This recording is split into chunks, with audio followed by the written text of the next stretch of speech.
There are words that sound sweet, words that wrap around your heart like a warm blanket, but sometimes those words hide a knife underneath. You feel the sting much later after the damage is already done.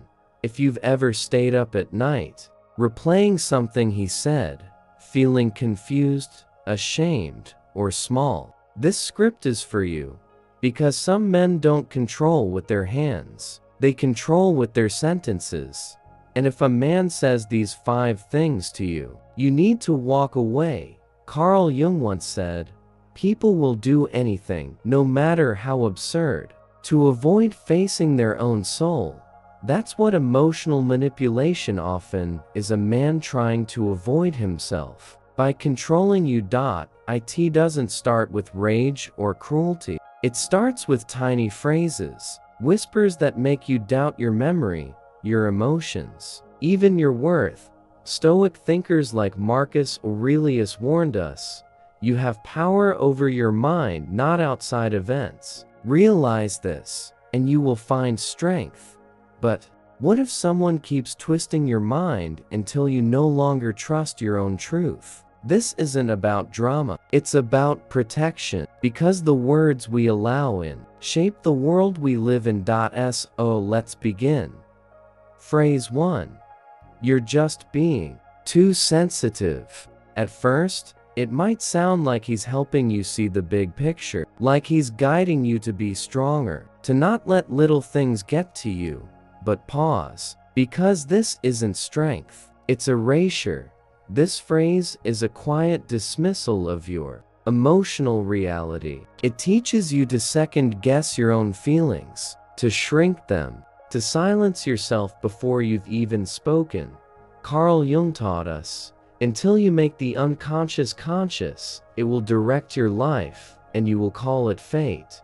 When someone constantly calls you too sensitive, what they're really saying is, I don't want to deal with your emotions, because I can't handle my own.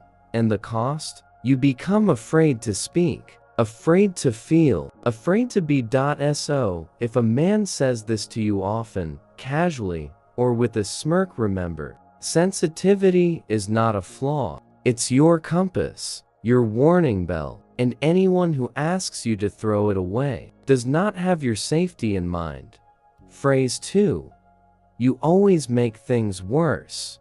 This one slips in during conflict, when you're trying to explain what hurt you, and suddenly, the blame flips back to you. It sounds like frustration, but it's actually a strategy. This phrase paints you as the villain in your own pain. It tells you, your reaction is the real problem, not what I did. Over time, you begin to wonder, maybe you are overreacting. Maybe if you just stayed quiet, things would be peaceful. But that's not peace. That's emotional exile.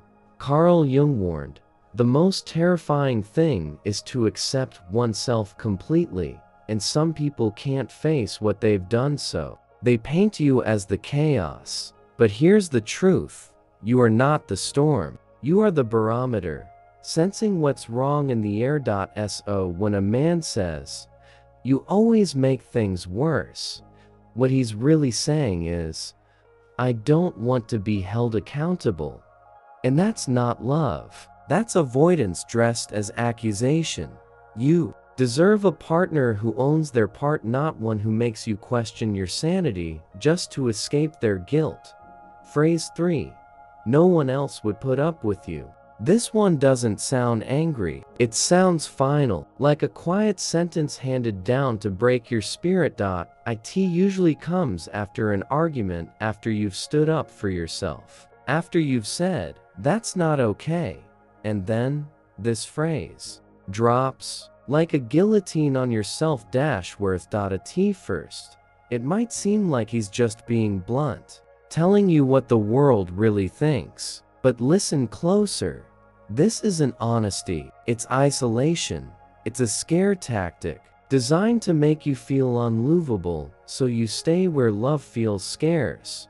Carl Jung once wrote, shame is a soul-eating emotion.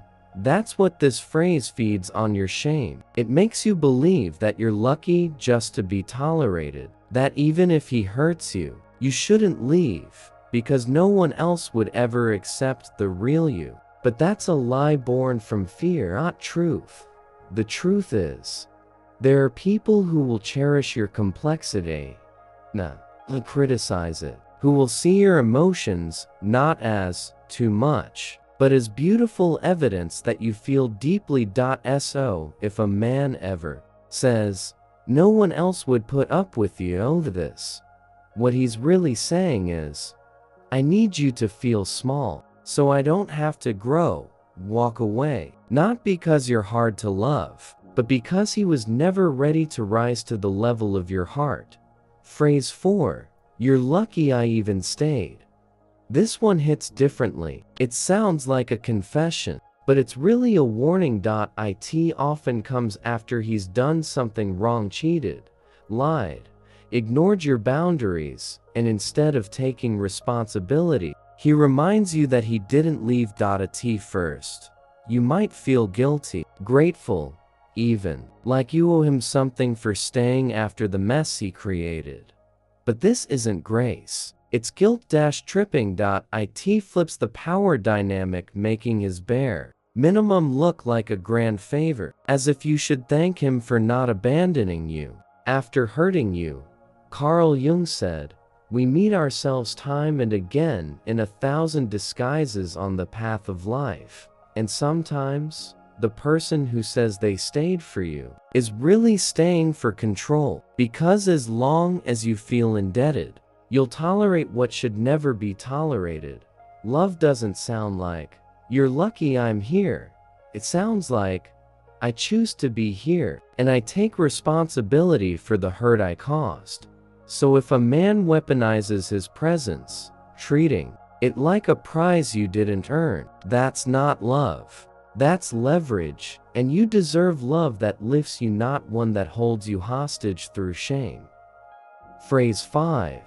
You're overthinking it. This one comes soft, but it cuts deep. It usually shows up when something feels off. Your intuition whispers that something isn't right. Maybe his story changed. Maybe his tone felt cold. Maybe something small didn't sit well in your chest. And when you bring it up, when you dare to ask, he sighs and says, "You're overthinking it." It sounds harmless, like he's helping you calm down, like he's trying to make things easier. But it's not clarity, it's deflection. Because this phrase doesn't address your concern, it dismisses it. It teaches you to distrust your own inner voice. Carl Jung taught us, your vision will become clear only when you look into your heart. But when a man tells you you're overthinking, he's really saying, don't look too closely, don't ask too many questions, don't notice the cracks. It's a silencing tool, one that convinces you the problem is your perception, not his behavior. But you are not crazy, you are not paranoid, you are tuned in. And that's something. Manipulators fear a woman who sees through the performance, a woman who trusts herself. So if he says, "You're overthinking it," ask yourself, or am I finally seeing it clearly? Because your intuition is not a flaw, it's a gift. And any man who asks you to shut it down is afraid of what it might reveal. Phrase 6. You're lucky I love you. This one is dressed in silk, but underneath, it scratches like sandpaper. It sounds romantic at first, like he's saying his love is rare, something special, something you should treasure. But listen closely, it's not a gift, it's a warning wrapped in ribbon. Because what he's really saying is, I put up with you, and you owe me for that. It turns love into leverage, into a burden you must constantly earn. You start believing that love is something he gives when you behave, and withdraws when you dare to speak, feel, or be human. Carl Jung once wrote, "Where love rules, there is no will to power, and where power predominates, there love is lacking." Real love doesn't need to remind you that it's there. It simply is. Quietly, steadily, freely. So if a man says, "You're lucky I love you," what he's really doing is hanging love over your head like a chandelier with loose screws, ready to fall the moment you step out of line. That's not love. That's emotional blackmail. And you deserve to be loved without conditions that make you feel like love is a debt you'll never finish paying. Phrase 7. You're the reason I'm like this. This one is the most dangerous of all, because it turns his pain into your prison. He might say it during an argument, or after he explodes and wants to justify it. He might even whisper it through tears. And in that moment, it sounds like vulnerability, but it's not. It's a trap, because what he's really saying is, "My behavior is your fault. I hurt you, but it's because of you." Carl Jung said, "Everything that irritates us about others can lead us to an understanding of ourselves." But this man refuses to look inward. Instead, he lays his broken pieces in your lap and asks you to carry them forever. You start apologizing for his moods, for his anger, for his silence, and over time, you stop asking for anything at all because you're afraid you'll trigger him. But you are not his therapist. You are not his emotional punching bag, and you are not the reason he refuses to heal. He was like this long before you. He will be like this long after, unless he chooses to change. And you are allowed to walk away from someone who keeps wounding you just to avoid confronting themselves, because your job in love is not to fix. It's to feel safe, seen, and whole. Final reflection. Now take a breath. Maybe you've heard one of these phrases before. Maybe you've heard all of them. And maybe, like so many women, you stayed. Not because you were weak, but because you believed. You believed he didn't mean it. That things would get better. That if you just loved him, right, he would finally see you. But here's the quiet truth: some men don't want to see you. They want to shape you into something smaller, quieter, more convenient. Carl Jung believed we fall for people who reflect back parts of ourselves. But sometimes what they reflect is our unhealed wounds. And staying with someone who chips away at your spirit word by word, line by line, is not loyalty. It's slow self-abandonment. You are not made to live in someone else's shadow, walking on eggshells just to feel safe. You were made for honesty, for warmth, for love that doesn't confuse you, but calms you, that doesn't ask you to shrink, but invites you to expand. As Epictetus once said, "You become what you give your attention to."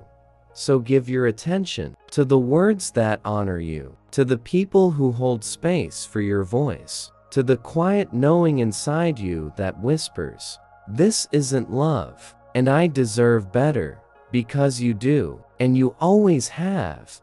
If this spoke to something deep inside you, leave a comment below. Let us know which words you've heard, and what helped you finally walk away. Someone else might read your story and feel a little braver. And if you know a woman who needs to hear this, please share this with her. You never know. Your share might be the thing that finally sets her free.